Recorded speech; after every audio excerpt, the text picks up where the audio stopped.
안녕하세요. 문학 더하기 일상입니다. 사람이 살면서 어떤 대원칙이 있어야 될 것 같아요. 그러니까 기준과 원칙이 삶에 어떤 분명하게 서 있지 않으면 사람들에게 굉장히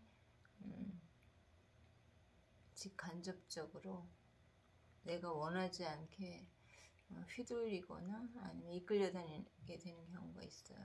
그래서 내 마음에 아니면 내 생각에 확고한 어떤 생각의 일관성과 원칙이 서야지 사람이 다른 사람들의 말에 휩쓸리지 않고 자기 주도적으로 내가 원하는 방향으로 내 삶을 이끌어갈 수 있는 힘이 있는 것 같습니다.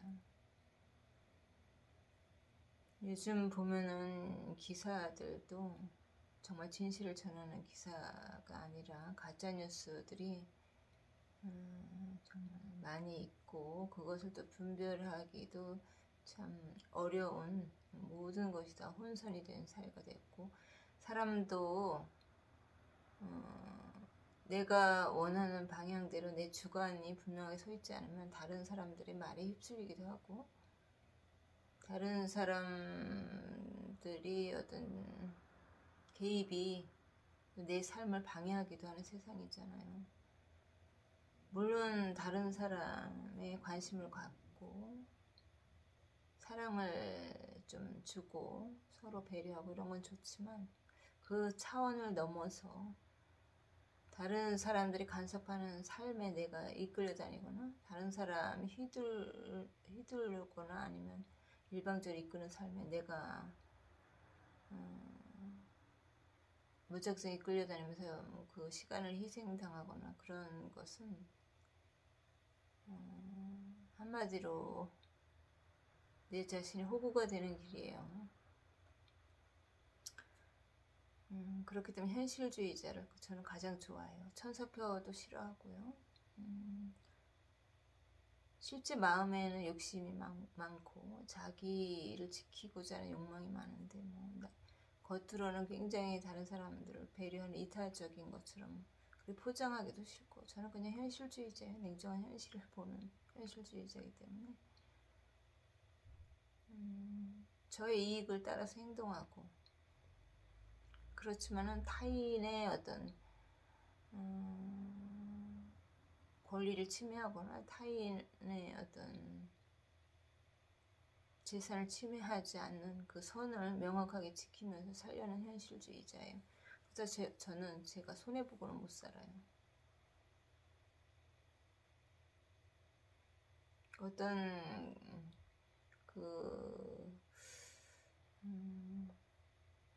상대방이 주면 나도 줄 수 있고 상대방이 주지 않고 나를 이용하려고만 하면은 그 사람한테 내가 이용당해 줄 필요성이 없고 그런 원칙이 있는 그런 삶을 좋아합니다. 저는 천사표처럼 살기도 싫고요. 그렇다고 너무 매정한 사람처럼 살기도 싫고 그렇지만 사람을 배려할 때는 어느 정도 분별심이 있어야 돼요. 그렇지 않으면 내가 일방적으로 이용당하기 쉬운 세상이에요. 사람들이 얼마나 다들 자기 계산적인지 제가 이제 사람들을 많이 만나고 또 사람들하고 어떤 공동생활도 좀 하게 되는 그 과정에서 사람의 심리를 더 많이 알게 됐어요. 그래서 그 심리에 말려들거나 아니면 사람들이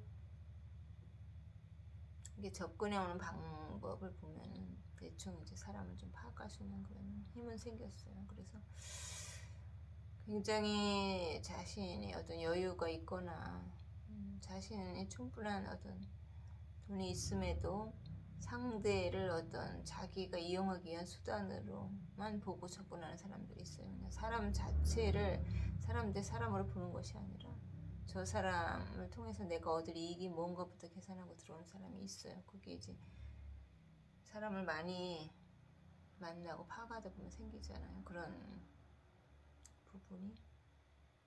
근데 제가 이제 처음에는 순수한 마음에서 몇 번 사람들에게 선의를 베푼 적도 있죠. 굉장히 어려운 상황에 처하거나 옷을 정말 옷 한 벌 없이 뭐 어려운 상황에 그런 사람들을 만났어요. 그럴 때 제가 이제 뭐 옷을 선뜻 정말 주기도 하고 뭐 필요한 것을 나누기도 했는데 결과적으로 제가 이용을 당하게 되더라고요. 그러니까 나는 선한 의도로 했지만 그 사람이 이제 계산적으로 마음을 두고 접근한 거죠. 그래서 자기가 이제 여유가 생겨서 그 위기를 벗어났을 때는 저를 대하는 태도가 바뀌더라고요. 그리고 거기에 대한 이제 고마움도 없고 뭐 사람이 어떤 것을 바래서 그 사람의 선의를 베푸는 건 아니지만 그래도 사람인지라 그 사람 한 행동을 보게 되잖아요. 내가 선의를 정말 어려운 상황에서 베풀었는데 이제 그 이후에 그 사람이 이제 어려움을 탈피해서 다시 원래 상태로 회복되었을 때 그 사람이 그래도 나에게 작은 어떤 고마움과 성의는 좀 표할 줄 알았어요. 근데 그게 아니더라고요. 사람은 역시 자기가 필요할 때만 움직이는 거더라고요. 그리고 뒤로 자기가 여유로워졌을 때 변하는 것을 보면서 그 전에는 굉장히 자기가 이익이 있다고 생각했을 때는 굉장히 선의적으로 다가오다가 자기가 이제 원하는 목적을 얻고 더 이상 이제 그 사람에게 얻을 게 없다는 판단이 됐을 때 저도 마냥 뭐 이용당할 필요가 없으니까 어느 선에서 딱 선을 걷죠. 그러니까 이제 그 사람은 저한테 더 이상 가져갈 이익이 없으니까 그때부터 이제 사람이 변화하더라고요. 그런 경우를 많이 제가 보았습니다. 곁에서. 저도 굉장히 남한테 이용당하지 않고 굉장히 원칙과 현실을 가진 사람이기 때문에 그렇게 좀 냉철한 면이 있는데도 저 같은 사람까지도 이용하려고 하는 그런 사람들이 있어요. 그러면서 참 사람이 굉장히 뭐 이렇게 편안하거나 너무 사랑이 많거나 아니면 정말 타인에 대한 이타적인 마음이 강한 사람들 같은 경우 얼마나 많이 계산적인 사람들에게 이용을 당할까 하는 생각이 들면서 분별심을 가져야 된다 생각해요. 선의를 베푸는 것도 상대방의 계산을 가지고 나를 이용하려 하는 사람들한테는 선의를 베풀 필요가 없다고 생각하고요. 그리고 내가 어떤 선의를 베풀었을 때 그 사람이 나에게서 등을 돌렸거나 배신을 해도 내가 굉장히 아깝지 않을 만큼의 그런 어떤 손해를 보더라도 그것이 나에게 상처가 되지 않을 만큼만 베푸는 거예요. 어떤 기준을 정하고 그렇지 않고서는 내가 생각 없이 선의를 베풀었을 때 또 상대가 그렇게 고마움도 모르고 결과적으로 나를 어떤 뒤통수를 치는 결과가 됐을 때는 아무 이익을 바라지 않고 물론 베푼 선이지만 그것이 또 나에게는 또 다른 이제 상처가 될 수도 있는 거예요. 그렇기 때문에 상처받지 않을 만큼 내가 베풀었을 때 상대가 나에게서 등을 돌리거나 이익만 취하고 배신했을 때도 내가 거기에 이제 피해를 입거나 상처받지 않을 만큼만 베푸는 거예요. 원칙을 가지고 그 이상이 넘어가면은 나한테 오히려 더 마음에 상처가 오기 때문에 그런 어떤 균형감과 분별심이 필요한 것 같아요. 무조건 동정심을 자극하는 사람한테 내 마음이 이제 선의가 좀 움직여가지고 그 사람한테 사랑을 베풀었지만 결국 그 사람은 나를 이용했다는 그런 거. 그런 걸 이제 뒤늦게 저도 이제 여러 번 깨달았어요. 그 뒤로는 사람은 분별하면서 내가 이제 행동을 해야 되겠다. 선의를 베푸는 것도 그렇고. 그래서 상대가 나에게 어떤 호의적인 걸 가지고 정말 사람으로 인간 대 인간으로서의 애정을 가지고 있는 사람한테만 베풀자. 그렇지 않고 계산적으로 자기는 조금 여유가 있음에도 더 자기 욕심을 채우기 위해서 상대를 이용한다면 그 사람한테 내가 손해보거나 이용당해줄 필요는 없다는 것이 원칙이고, 그렇지만 어떻게 정말 순수한 마음에서 어려움에 처하거나 궁지에 몰린 사람은 분별심 있게 정말 도울 수도 있는 거지만, 저는 그렇게 생각해요. 도울 수도 있어요. 정말 절박한 위기에 처한 사람한테 빵 한 조각을 내어줄 수 있고요. 정말 어려운 사람한테 옷 한 벌 줄 수 있고, 정말 어려운 사람에게 밥 한 끼 사줄 수 있고, 그렇지만은 어떤 고도의 머리를 쓰면서 나를 전략적으로 이용하려고 계산적인 어떤 마음을 깔고 접근하는 그런 사람들한테 이용당해주지 말자는 것이 원칙입니다. 예. 근데 대다수 사람들의 심리는 자기 손해를 보고자 하지 않잖아요. 저부터도 그러는데, 그렇기 때문에 어떤 먹고 살만하고 여유가 있는 사람한테 선의를 베풀 필요는 없고, 그냥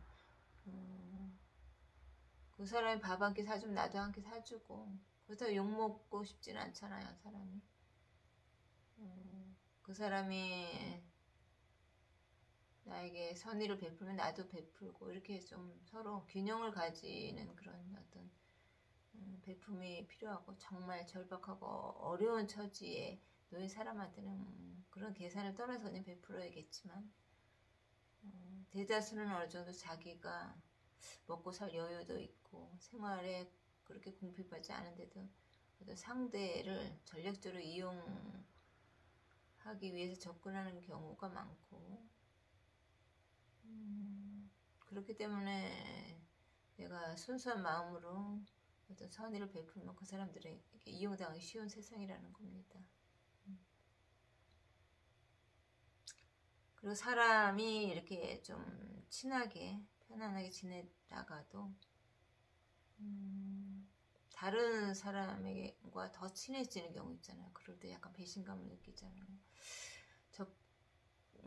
저랑 가까이 지내던 사람이 어느 날 서서히 멀어지는 걸 약간 느낌으로 아는데, 전혀 친하게 지내지 않았던 다른 사람과 친해지면서 저를 서서히 배신하는 그런 모습들, 뭐 인간관계에서 느끼는 거잖아요.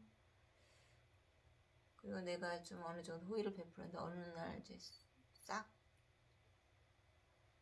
좀 안면 몰수하고 다른 사람 쪽으로 마음을 변화를 시키고 나를 좀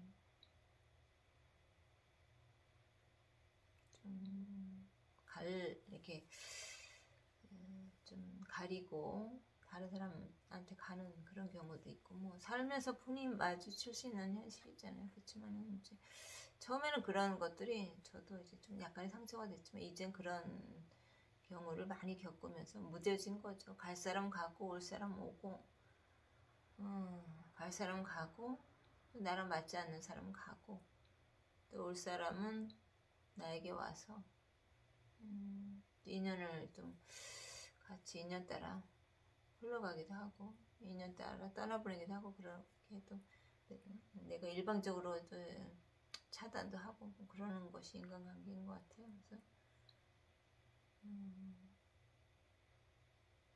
변화되는 게 인간관계잖아요. 그러니까 나랑 친했던 사람이 뭐 평생 나랑 친하게 지내라는 보장도 없고, 또 이제 친하지 않은 사람이 우연한 계기로 또 친해질 수 있는 거, 그렇게 되는 거죠. 이 사람 믿을만은 하다는 사람도 어느 날 믿을 수 없는 사람이 되기도 하고, 의외의 사람이 또 꾸준히 또 믿을 수 있는 사람이 되기도 하는 거고, 인간관계는 그렇게 그렇기 때문에 집착하지 않는 거예요. 떠날 사람 떠나고 올 사람 오고, 그것이 인간관계이기 때문에 이제 그런 것들을 여러 번 겪으면서 인간관계에 대한 애착을 그렇게 하지 않아요. 그렇지만 이제 적어도 나를 보호하는 면에서 내가 일방적 피해를 입거나 손해보지 않을 정도의 어떤 물질적인 정신적인 그런 어떤 약간의 거리를 두고 인간관계를 맺는 편이에요.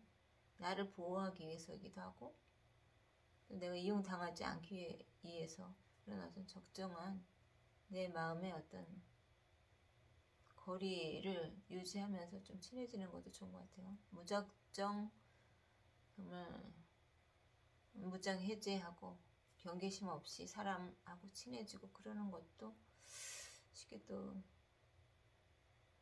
이용당하고 그런 경우가 있어요. 그리고 사람을 오랜 시간 겪어보면서 차차차차 이게 마음을 열어야 되는데 정말 사람이 순수한 사람은 한두 번 보고 그 사람에게 마음을 내주고 물적인 정신적인 손해를 보고 나중에 또 그 피해를 입어서 좀 고생하는 사람 봤어요. 그렇기 때문에 그런 것을 분별하는 그런 것들이 중요한 것 같아요. 요즘에 인간관계에서는. 그리고 요즘 인간관계는 그렇게 사람들이 믿을 만한 사람들은 별로 없죠. 그렇기 때문에 자기를 보호하면서 인간관계를 잘 맺는 것이 중요해요. 그러니까 어떤 약간의 계산은 있어야죠. 계산을 하고 내가 적어도 많이 피해보지 않는 그런 적정한 인간관계를 맺으세요.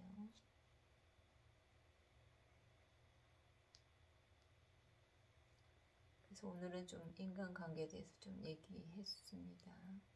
네. 나는 순수한 의도로 그 사람의 선의를 베풀어도 그 선의가 결국 그 사람이 고마워하거나 그러지 않을 수 있다는 거예요. 그리고 그게 그 사람은 전략적으로 나를 이용하기 위해서 어떤 접근한 걸 수도 있고 그것을 이제 뒤에 시간이 지나면 말해주죠. 시간이 지나면 그 사람이 어떤 행동을 취하느냐에 따라 다르잖아요. 그렇기 때문에 무작정 사람 한두 번 보고 또한 좀 친밀하게 알아가도 어느 정도 계산은 하면서 내가 인간관계를 유지할 필요가 있다는 거죠. 물적인 부분에서도 정신적인 부분에서도 일방적으로 피해를 입는 인간관계는 유지될 수가 없고요. 그건 가까운 사람도 마찬가지입니다. 일방적인 어떤 피해 입는 인간관계는 유지될 수가 없어요. 일방적으로 희생하는 인간관계도 유지될 수 없고 어느 정도 인간관계는 균형이 맞아야 돼요. 물질적으로 서로 윈윈할 수 있는 관계여야 되고 서로 주고받는 관계여야 되고 그리고 시간도 서로 주고받는 관계죠. 일방적으로 한 사람한테 희생당하거나 일방적으로 그 사람의 인생을 대신 살아주거나 그 사람의 인생을 위해서 일방적인 희생하는 관계는 가족관계라도 그거는 행복할 수 없는 관계죠. 그렇기 때문에 가족관계라도 내가 일방적으로 희생당하고 있는 것이 없는가 그런 거 중요한 것 같아요. 점검해보는 거. 형제관계도 마찬가지고요. 완전히 일방적인 건 없어요. 어느 정도 계산을 다 깔고 생활해요. 부모 자식 간에도 그거는 마찬가지죠. 부모 자식 간에도 어느 정도 이제 자식이 어릴 때는 무조건적인 사랑해야 되죠.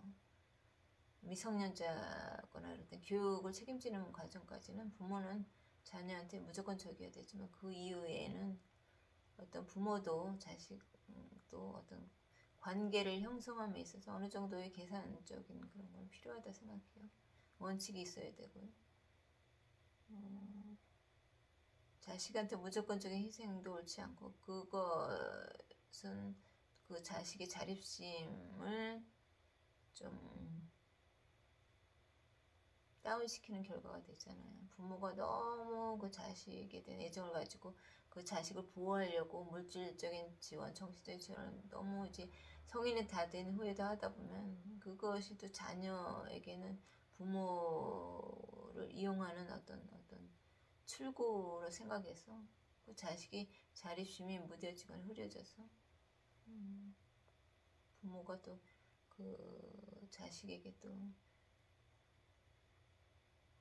자신의 시간도 내어주고 인생도 내어주고 물질적인 부분도 내어주고 물론 부모는 그러한 존재이긴 하지만 성인이 된 이후에는 어떤 다른 어떤 확고한 원칙이 있어야 되고 부모 자식 간에도 어떤 명확한 계산과 적정한 어떤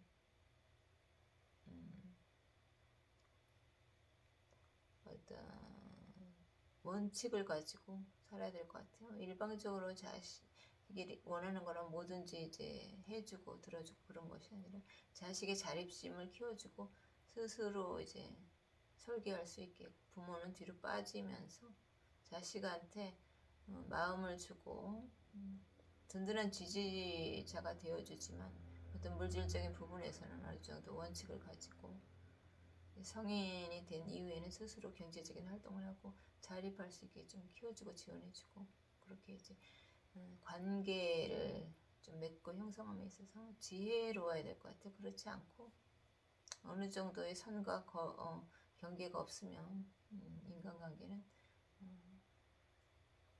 서로를 망치게 되고 서로 힘들게 하는 결과가 된다고 생각합니다. 타인도 마찬가지고 가족도 마찬가지고 어느 정도 기준과 선을 가지고 서로 존중과 배려를 할 때 그 관계는 지속성을 가지고